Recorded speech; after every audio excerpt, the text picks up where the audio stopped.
오늘 그 성서정과의 구약 성경의 출애굽기 말씀은 출애굽기 12장부터예요. 출애굽기 12장 43절부터입니다. 출애굽기 12장 43절부터 내용은 뭐냐면 유월절에 대한 내용이에요. 유월절에 대한 내용을 자세히 적고 있습니다. 출애굽기 12장 자체가 유월절에 대한 규례를 적고 있는 그런 장이에요. 그래서 12장이 상당히 길어요. 그 긴 쭉 그 전체 내용이 지금 그 유월절이 어떻게 진행되고 그 가운데 있는 의미 그리고 어떻게 지켜야 되는지가 자세히 나오고 있습니다. 오늘 성서정과 우리가 읽은 말씀은 그 유월절 규례의 마지막 끝부분입니다. 그래서 정리하는 부분이에요. 그래서 43절에 보면 여호와께서 모세와 아론에게 이르시되 유월절 규례는 이러하니라 이렇게 나와 있는 게 지금부터 나온다는 얘기라기보다는 앞에 있는 내용을 받은 거예요. 앞에 이런 내용들이 이미 있다라고 얘기를 하는 내용이에요. 그런 다음에 마무리하면서 이렇게 부록처럼 그러면서 하나 지금식으로 얘기하면 체크해야 되는 것, 빨먹지 말고 체크해야 되는 부분들을 맨 마지막 부분에 적고 있습니다.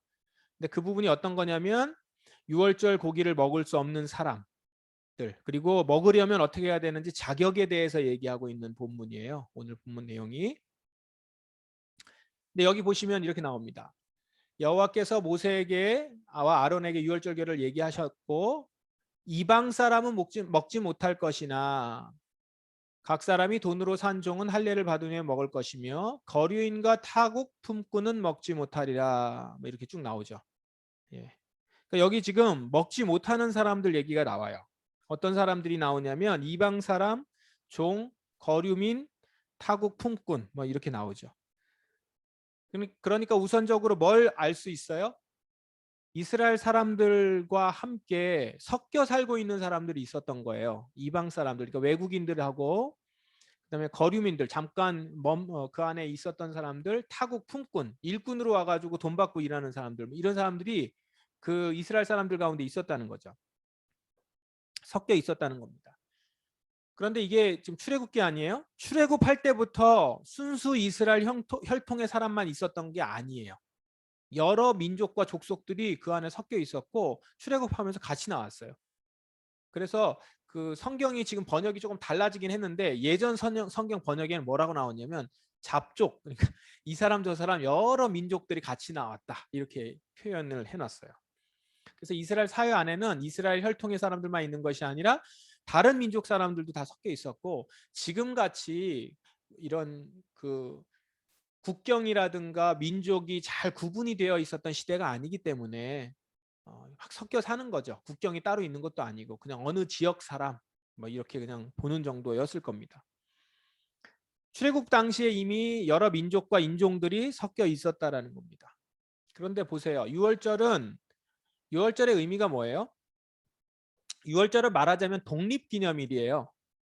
이스라엘 백성들이 노예로 있다가 자기만의 나라를 만들어가기 위한 독립기념일.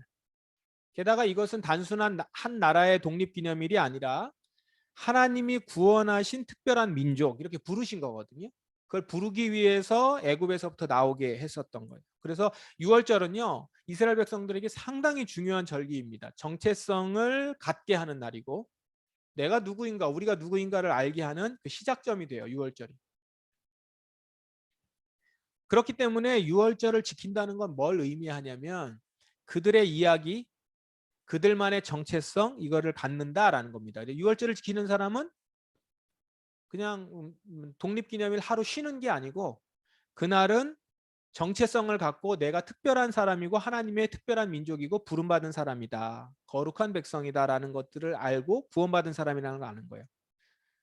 그냥 쉬는 날이 아니라는 겁니다. 이런 의미가 있기 때문에 성경은 유월절은 아무나 지킬 수 있는 날이 아니다라고 얘기를 한 거예요. 그럼 누가 지킬 수 있느냐? 이 유월절의 의미를 받아들일 수 있는 사람만이 지킵니다. 근데 그 표시가 뭐냐? 뭐라고 나오죠? 할례를 받은 다음에 지킬 수 있다 이렇게 나오죠. 할례가 뭐냐면 이스라엘 남자들이 하나님의 언약 백성이다라고 해서 남자는 이제 여자까지 다 대표를 얘기하거든요. 이스라엘 사람들이 하나님의 언약 백성이다라고 하는 표시를 갖는 것을 할례라고 해요. 몸의 표시를 받는 거죠. 근데 이것을 그걸 받지 않아도 되는 이스라엘 사람들이 아닌 외국인들에게 이 할례를 요구한다는 건 뭐예요? 이 사람들이 이스라엘과 같은 신앙을 갖게 해야 가져야지만 된다라고 하는 그런 요구인 거죠. 그러니까 유월절은 누가 지키는 거예요? 그냥 혈통적으로 이스라엘 사람이 지키는 게 아니고 하나님의 언약, 하나님이 이 모든 애굽 땅에서 종되었던 자들을 불러내어서 당신의 거룩한 백성으로 삼으시는 분이라는 것을 믿는 사람들. 하나님이 택하신 공동체 안으로 들어오겠다고 하는 사람들은 외국인도 할례를 받으면 들어올 수 있다는 것이죠. 그래서 정확히 보면 하나님의 택한 백성은 혈통 공동체가 아니고 언약 공동체라 그래요. 약속 안에서 공동체가 되는 거죠. 그냥 혈통으로 나는 이스라엘 사람이야. 피가 이스라엘 피야. 라고 한다고 해서 그 사람은 자동으로 하나님의 백성이 되는 게 아니에요. 할례를 받아야지만 하나님의 백성이 되는 거죠. 이것을 다시 한번 정리를 드리면 유월절은요.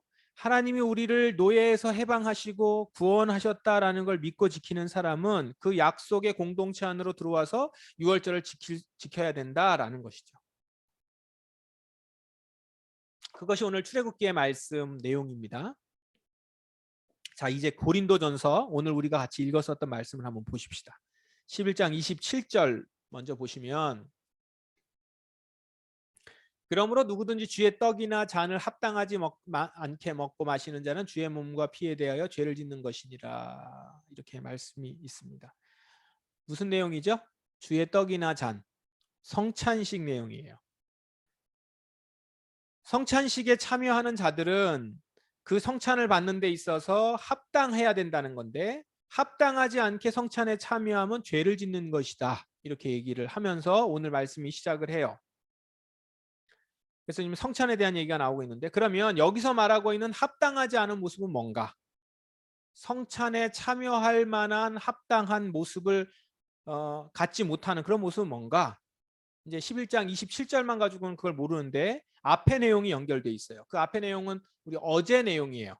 어제 목요일 그 성서전과의 고린도전서 얘기인데 그게 이제 20절부터 22절을 제가 여기다 적어놨는데 보시면 제가 읽어볼게요. 그런즉 너희가 함께 모여서 주의 만찬을 먹을 수 없으니까 성찬이죠. 주의 만찬을 먹을 수 없으니 이는 먹을 때에 각각 자기의 만찬을 먼저 갖다 먹음으로 어떤 사람은 시장하고 어떤 사람은 취함이라. 그러니까 어떤 사람은 배가 고프고 어떤 사람은 많이 먹어가지고 이 잔이 술이니까 취했다라는 거죠. 너희가 먹고 마실 집이 없느냐? 너희가 하나님의 교회를 없이 여기고 빈궁한 자들을 부끄럽게 하느냐? 내가 너희에게 무슨 말을 하랴? 너희를 칭찬하랴? 이것으로 칭찬하지 않노라. 얘기를 좀 돌려서 했지만 뭔가 지금 사도 바울이 화가 좀 났어요.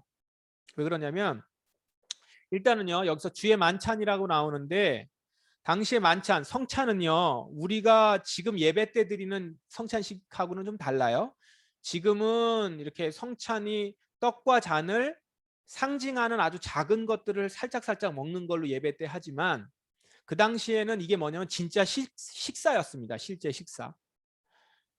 성도들이 함께 모여서 예배를 드려요. 예배를 드리면서 예배의 한 일환으로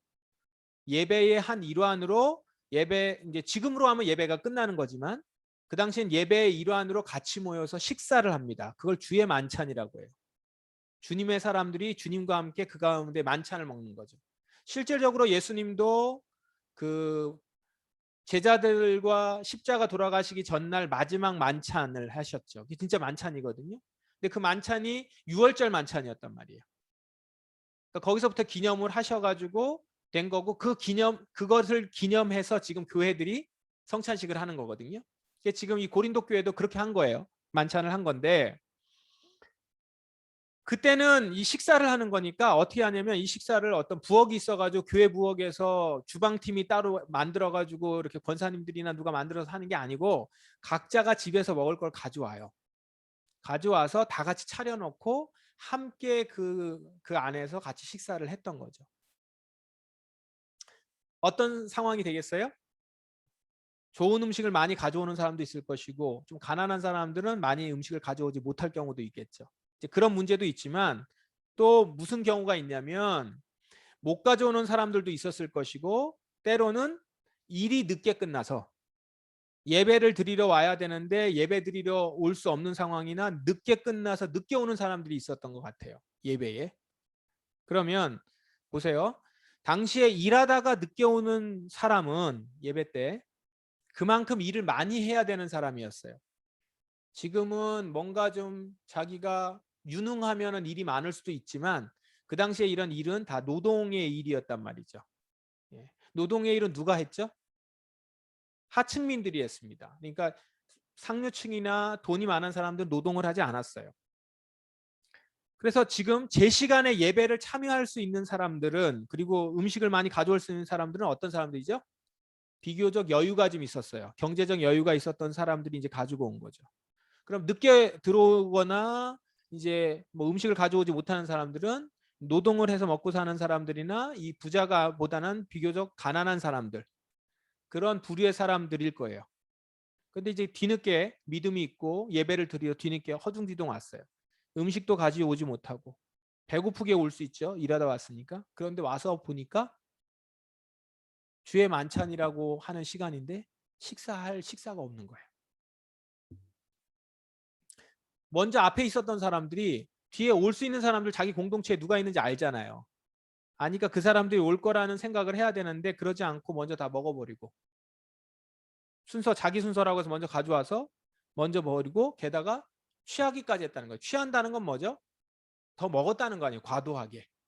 덜 먹어도 되는 걸 한 잔 더 마시고 계속 그랬다는 거죠. 그러니까 뒷사람들 생각 안 하고 공동체 생각을 안 하고 자기 먹고 배부를 길 생각한 거예요. 아마 이러면서 먹었겠죠. 뭐 내가 가져온 음식 내가 먹는다는데. 이랬을 수도 있겠죠. 그래서 뭐가 된 거냐면 자기들끼리 먹고 마시는 시간이 된 거예요. 그래서 한쪽에서는 먹고 마셔가지고 배불러가지고 막 취해가지고 이러고 있고 한쪽은 먹을 게 없어가지고 배가 고픈 게 같은 교회 안에서 예배하는 데서 일어난 거죠. 지금. 사도 바울이 이 소식을 들은 겁니다. 얼마나 화가 나겠어요. 주의 교회에 대해서. 그래서 거의 분개하는 목소리예요. 이 얘기를 다시 한번 보세요. 사도 바울이 지금 어떤 마음으로 글을 쓴 건가. 한탄하고 개탄하는 마음으로 지금 하는 거예요. 어떻게 교회에서 이런 일이 일어날 수 있느냐. 여기 주의 몸된 교회 나오죠. 주의 몸된 교회. 하나님의 교회죠. 하나님의 교회라고 나오는데 이 하나님의 교회 함께 같이 세워주고 주님이 세우신 같이 살아가는 공동체인데 어떻게 다른 사람 자기의 가족과 같은 교인들을 생각하지 않는 그런 모습이 있냐. 하나님의 교회를 업신여긴 것이다. 22절 하나님의 교회를 업신여기고 빈공한 자들 가난한 자들을 부끄럽게 만들었어요. 자기가 음식을 가져오지 못하거나 적게 가져오거나 보잘것없는 음식 가져온 게 사실 창피하지만 주의 만찬에 참여하려고 가져왔는데 그건 거들떠다 보지도 않고 그걸 보면서 비교하고 이런 모습이 그 안에 있다라는 것에 이게 무슨 하나님의 교회냐. 하나님의 교회를 업신여긴 것이다. 이렇게 얘기하는 거죠.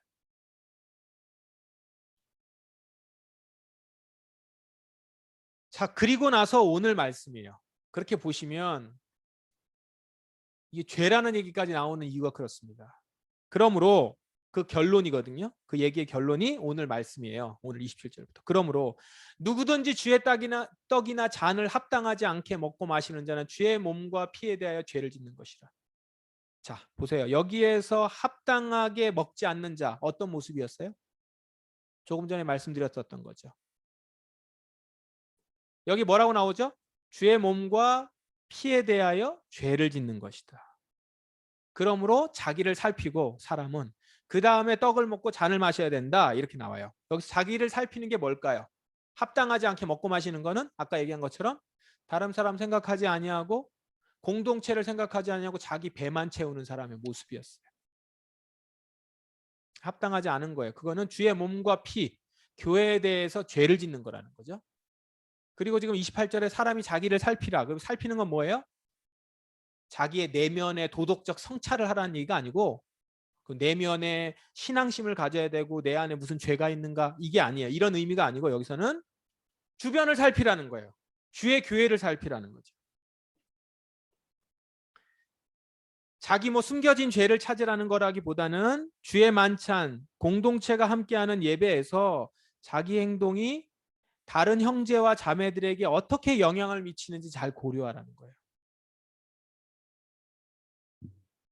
기억해야 되는 게 뭐예요? 우리 이 교회는 주의 몸이라는 거예요. 주의 몸과 피. 그리스도인들은 한 몸을 이루고 있다는 사실, 이것을 인식하고 그것을 인식하는 자들은 그것을 믿고 행동해야 돼요. 자기를 주변을 살피면서 함께. 그게 성만찬이라는 거예요. 지금 시대에는 우리 교회를 포함해서 지금 시대에는 지금 고린도 교회에 나와 있는 이것처럼 이렇게 성만찬을 만찬을 하지는 않아요. 이런 식으로 하지 않습니다. 그냥 식사가 아니라 예식으로 진행하고 있죠. 그러니까 뭐 그 떡 하나씩만 다 나눠주니까 분배도 목사가 하잖아요. 하기 때문에 그런 일들이 있지는 않아요. 그렇지만 이 성만찬의 의미는 우리 예배에 담겨 있습니다.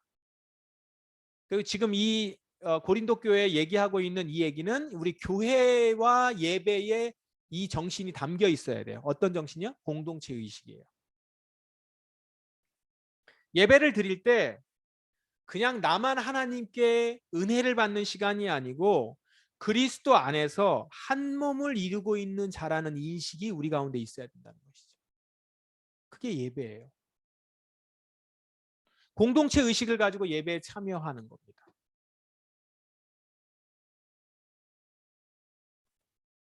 예배는 각자가 개인적으로 말씀 공부하고 돌아가는 시간이 아니에요. 저희 교회가 지금 비대면으로 예배를 드리기 때문에 비대면으로 예배를 드리면 보통은 유튜브로 많이 한단 말이에요. 그래서 이게 송출을 하고 그냥 거기서 예배 드리도록. 근데 굳이 이게 사실 불편하잖아요. 줌으로 하는 게. 그게 불편하지만 왜 줌으로 켜놓도록 이렇게 할까요? 서로 공동체를 돌아보면서 드리는 예배가 예배예요. 그게. 교회가 드려지는 예배란 말입니다. 그냥 1대1로 인강 듣듯이 앞에서 설교하는 거 듣고 그냥 하는 거 그 시청하고 돌아가는 게 아니에요. 아무리 비대면이라 하더라도. 예배는 각자 개인 공부하는 시간이라든가 인강을 듣는 시간이라든가 그냥 하나님과만 깊이 독대하는 시간이 아니고 주님이 이 시대에 택하시고 부르신 자들이 한 곳에 모여 그렇게 우리를 살리시고 다시 새로운 한 몸을 이루게 하셨음을 기념하면서 드리는 거예요. 그래서 공동체적입니다.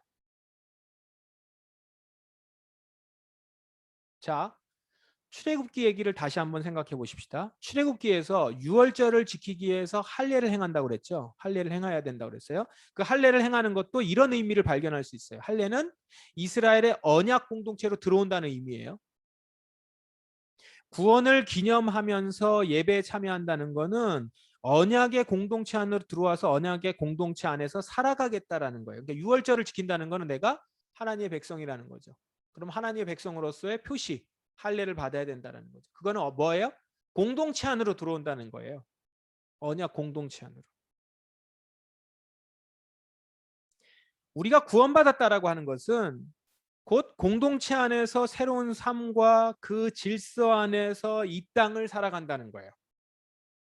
종교가 기독교로 단지 바뀐 것이 아니라 공동체가 생기는 것이고 내가 삶을 살아가면서 새로운 가족 관계가 형성된다는 겁니다. 그게 구원받았다라는 거예요. 이 땅에서. 그래서 여러분 자주 얘기하지만 구원은 죽어서 천국 가기 위한 확신으로 끝나지 않아요. 그걸로 그치지 않습니다. 그렇게 얄팍하거나 좁지 않아요. 개념이. 이 땅에서부터 새로운 공동체, 새로운 삶, 새로운 관계가 형성이 돼서 확장이 됩니다. 굉장히 풍성해지는 거예요. 구원은. 그래서 죽기 전에 예수 믿으면 되는 게 아니에요. 지금부터 되도록이면 빨리. 그러니까 모태신앙이 귀한 거죠. 지금 시대는 모태신앙은 이렇게 손가락질 받기도 하고 부끄러워하는 요소들이 있어요. 왜요? 제대로 신앙 못했으니까. 그런데 사실은 되도록이면 더 빨리 주님의 안에서 주님의 공동체와 함께 이 땅에서부터 살아가는 것이 귀한 거예요. 원래는. 그 귀함을 누려야 된다는 것이죠. 이걸 역으로 생각하면 언약 공동체인 교회 안에서 살아가면서 우리가 하나님의 구원을 받은 자라는 걸 확인할 수 있어요. 교회는 그런 곳입니다. 그래서 여러분, 우리가 공동체 안에서 서로를 돌아보는 것 있죠? 이렇게 서로를 돌아봐야 되는 것. 돌아보는 건요, 주님이 세우신 교회를 사랑하는 믿음의 표시이기도 합니다. 믿음의 표시는 내가 하나님 앞에서 그냥 내 생각과 마음이 흔들리지 않는 것만이 아니라 눈이 넓어져야 돼요. 주변을 바라보게 되고 사람을 보게 돼요. 기브 앤 테이크로 가는 게 아니고 내가 가지고 있는 달란트와 내가 가지고 있는 은사들을 공동체 안에서 나누고 베푸는 일들로 갖게 되고, 또한 여러분들도 그렇게 나누고 베푸는 일들의 혜택을 받으며 주님이 그 안에서 살아가도록 우리를 그렇게 부르셨다라는 거죠.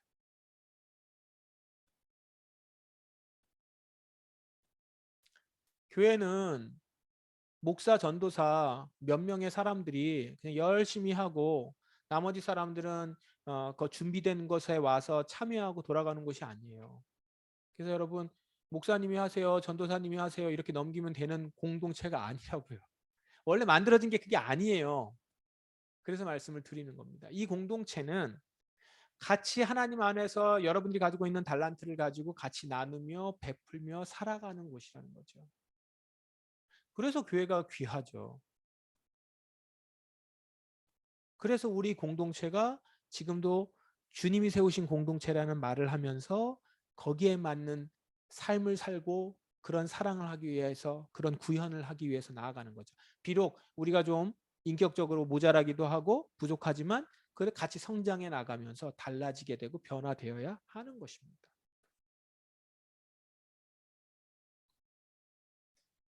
그래서 주님은 서로가 서로를 세울 수 있게 하기 위해서 우리를 불러주셨습니다.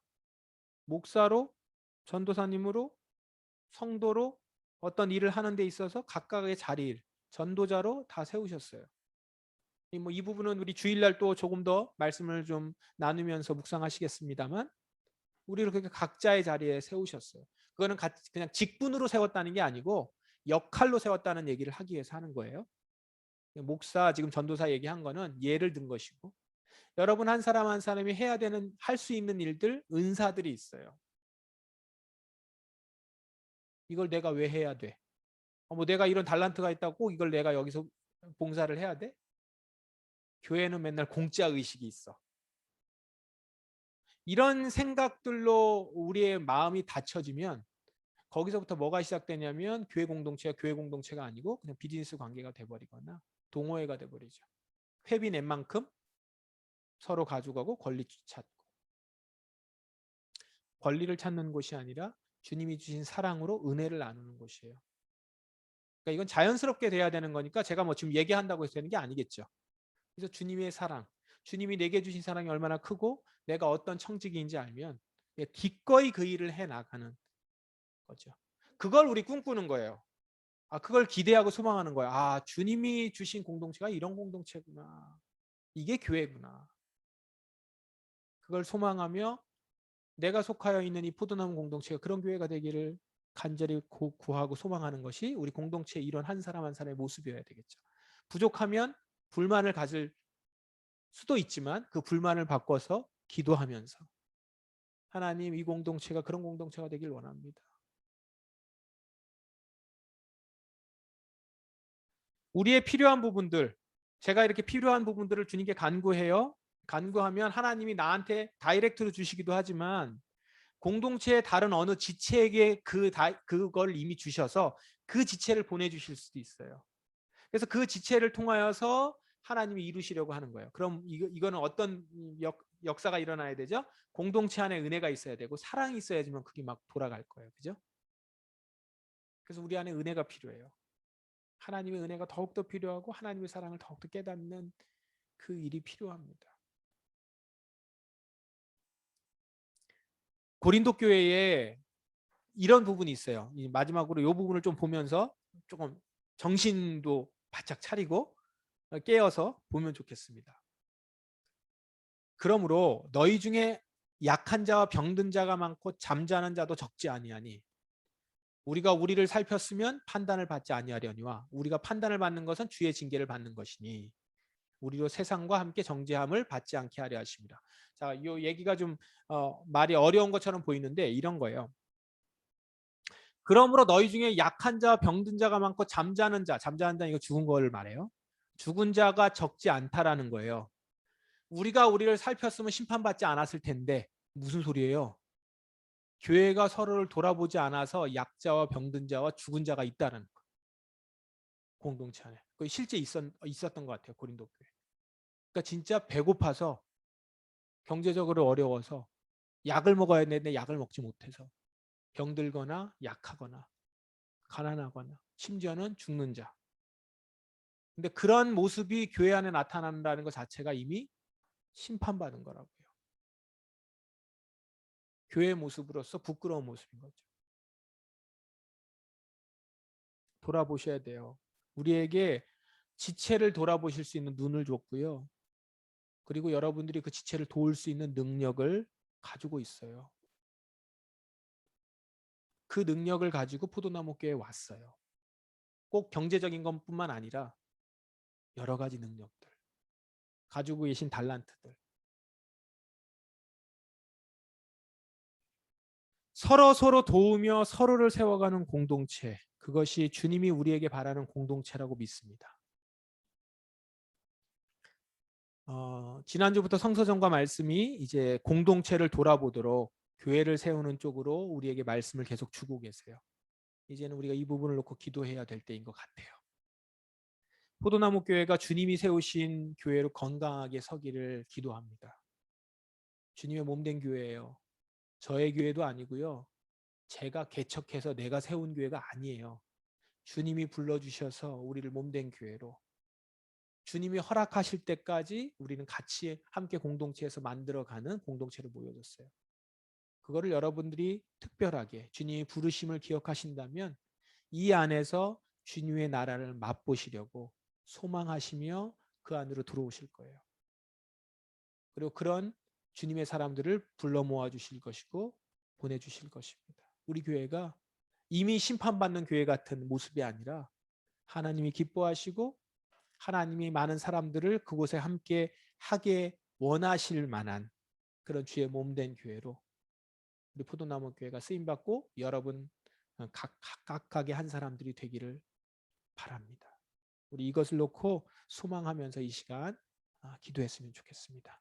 함께 우리 기도 제목 보시면서 한번 기도하십시다. 그래서 원래 교회에 대한 기도가 앞부분에 있었는데 금요기도회 때마다 오늘은 교회에 대한 기도를 말씀과 함께 넣습니다. 우리 포도나무 공동체를 위해서 기도하십시다. 이것은 단지 교회라고 하는 하나의 객체가 아니고 여러분이 속하여 있는 여러분 자신이 될 수 있습니다. 주체적으로 주님의 뜻이 이 땅에 임하는 데 쓰임받는 우리 포도나무 공동체가 되도록 깊은 은혜와 사랑을 체험하는 교회 공동체가 되도록 빵의 공급자인 주님을 믿고 영혼의 빵 되신 예수님을 위해 일하는 교회 되도록 성도들의 가정의 어려움을 아시는 주님 견디고 있는 이 기간을 붙들어 주시고 회복의 은혜를 허락하소서.